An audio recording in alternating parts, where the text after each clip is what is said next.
Good day, and thank you for joining me. My name is Kat DeBuyser, and I am the creator of Wise Turtle Oracle. I receive messages of inspiration for spiritual growth from my guides. I share those messages with you so that they may provide you support as you walk along the spiritual path to your higher self. If this is your first time joining me, thank you so much for stopping by. If you have enjoyed previous messages, welcome back. I hope you enjoy the message, and please drop me a note in the comments. Please feel free to like and subscribe to this page and join our community. Today's message is the last of the three-part review of what detachment is all about. This message is about ego. Here is the message. So far, we have looked at detachment and attachment versus connection. Today, we will look at ego. This is a highly broad topic. We will look at ego as it is associated to the outcomes of things. We all have an ego. It is our sense of self-esteem or self-importance. It is a self in contrast to others. Having a healthy ego is important. In this definition, we need ego to help balance us. Oftentimes, we hear ego and it takes on a different meaning. That definition speaks to the side of ego that is haughty or overly proud. It is more selfish in a bad way. It does not listen to reason. It has its own way of being in the world. It wants what it wants and needs what it needs to make itself feel whole. That ego associates its worth to things or events. It only feels satisfied when it has things or when things are going its way. When we look at what happens when ego is attached to outcomes or situations in our lives, how does that look?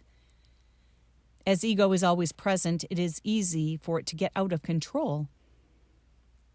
It can derive its power from how important it thinks it is.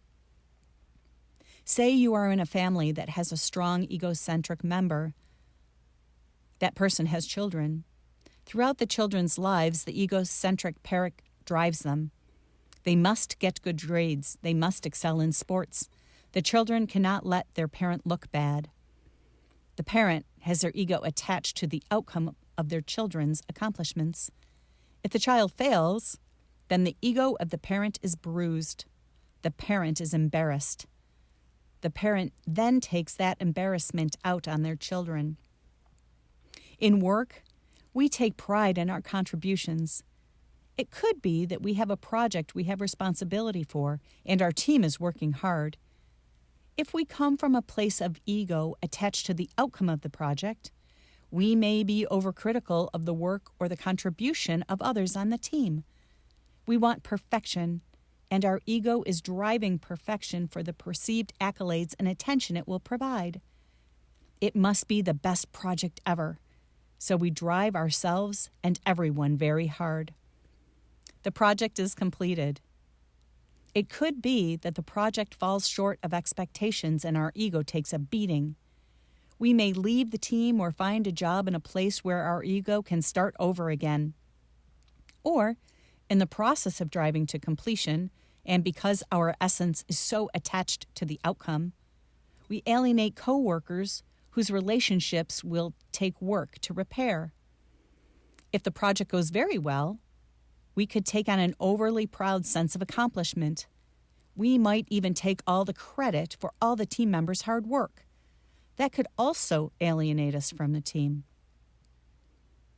What if we have a conversation with a partner or spouse? We are doing a house renovation, and we have ideas that we want to have included. Maybe we are trying to express ourselves in this way for the first time. This is new to us. We really want our ideas to be the ones that are implemented. And maybe that doesn't happen. We are overridden by our partner's opinion. We so wanted what we wanted, not only because we thought it was the right path, but also because our ego was attached to getting our way because it was the first time we were trying to venture out in that way. So now we feel hurt. We retreat. Maybe we don't ever try to express ourselves again. And it's a downward spiral from there. We are called to keep our ego in balance, to allow ego to drive a result, a wish or desire, but in an energy that is flowing. Work to remove the rigid expectation. Remove the worth you feel or associate with the outcome of events. You are not the outcome. If the outcome goes well, of course you can be proud, but be humble. Pride without ego driving that pride. If things do not go as planned, what lesson can be learned? Ego would not want to know of lessons or growth. Ego attached to outcomes is binary. It is either elevated or deflated. That is not to say that ego has to be passive. This is not the same thing as saying it will be what it is, as if to say you don't have the energy to produce an outcome. Your ego has energy, and that energy is a driver. It can create and produce amazing things. It can accomplish so much. The goal is to have our ego participate without taking over. It should not feel that its worth is tied to an outcome. That roller coaster of, I've done great, look at me, and I have failed, I should just quit, is exhausting. It creates depression. It is like being manic depressive. Either ego is over the top or under the bus. Living life this way taxes both your emotional and physical body. Your adrenals can't keep up with that pace. It leads to exhaustion and physical illness. This applies to conversations, activities, and expectations of others. It applies to any time we say, this needs to be XYZ, or it must go this way, and that there is only one outcome that is acceptable. If we hear ourselves saying or thinking in that way, we must stop. Stop and recognize that our ego may be getting attached to the outcome.